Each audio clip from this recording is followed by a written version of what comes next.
Iran और US के बीच war के कारण इंटरनेशनल मार्केट में क्रूड ऑयल की कीमतों में तेज़ी देखने को मिली। इसका असर भारत में भी पेट्रोल के दामों पर पड़ा। 15 मई 2026 को पेट्रोल के दाम में बढ़ोतरी की गई। उस समय इंटरनेशनल मार्केट में क्रूड ऑयल की कीमत लगभग $105 पर बैरल थी।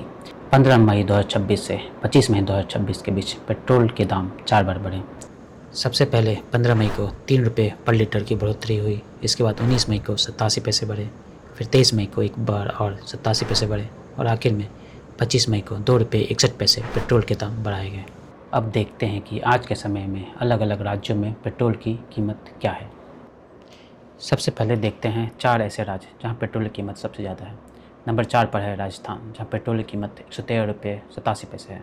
नंबर 3 पर है केरल, जहां पेट्रोल ₹115.09 पर लीटर है।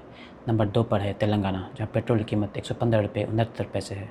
और पेट्रोल सबसे ज़्यादा महंगा है आंध्र प्रदेश में, जहां पेट्रोल की कीमत ₹117.78 पर लीटर है।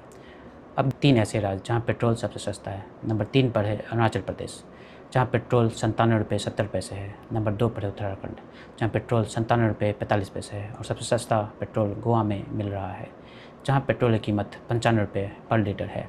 लेकिन यहाँ एक इम्पॉर्टेंट सवाल ये है कि पेट्रोल के प्राइस में टैक्स का कितना हिस्सा है। पेट्रोल की फाइनल प्राइस में एक बड़ा हिस्सा टैक्स का होता है। दिल्ली का एग्जाम्पल देते हैं। दिल्ली में पेट्रोल की कुल कीमत ₹102.12 है। इसमें पेट्रोल का बेस प्राइस ₹56.21 है। इसके अलावा सेंट्रल एक्साइज ड्यूटी ₹20.40 है और स्टेट गवर्नमेंट का वैट ₹15.33 है। यानी सिर्फ सेंट्रल एक्साइज ड्यूटी और वैट को जोड़ दें तो कुल ₹35.73 टैक्स के रूप में जा रहा है। इंडिया की 4 मेट्रो सिटीज़ में पेट्रोल पर लोग टैक्स कितना दे रहे हैं। दिल्ली में पेट्रोल की फाइनल प्राइस का लगभग 36% टैक्स है। मुंबई में पेट्रोल की प्राइस का लगभग 42% टैक्स के रूप में जाता है।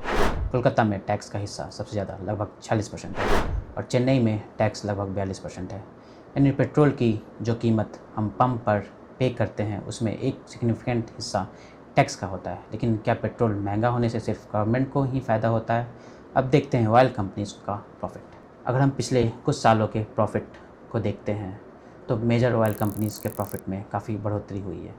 इंडियन ऑयल का कंसोलिडेटेड प्रॉफिट 25,727 करोड़ से बढ़कर 43,670 करोड़ रुपये हो गया। यानी लगभग 5 सालों में प्रॉफिट 169% बढ़ा।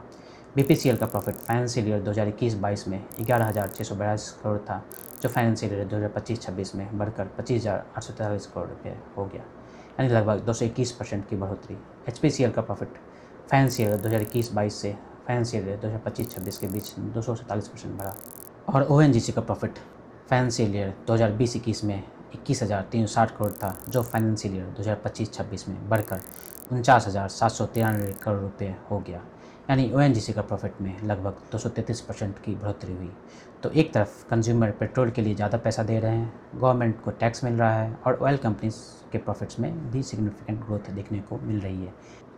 लेकिन अब आते हैं एक इंटरेस्टिं68 क्लेम पर। द न्यूज़ मिनट में 19 जुलाई 2026 को पब्लिश हुई एक आर्टिकल के अकॉर्डिंग पिछले 10 सालों में ओएनजीसी ने अपने सीएसआर फंड से 668 करोड़ रुपये 20 आरएसएस से जुड़े ऑर्गेनाइजेशन को दिए।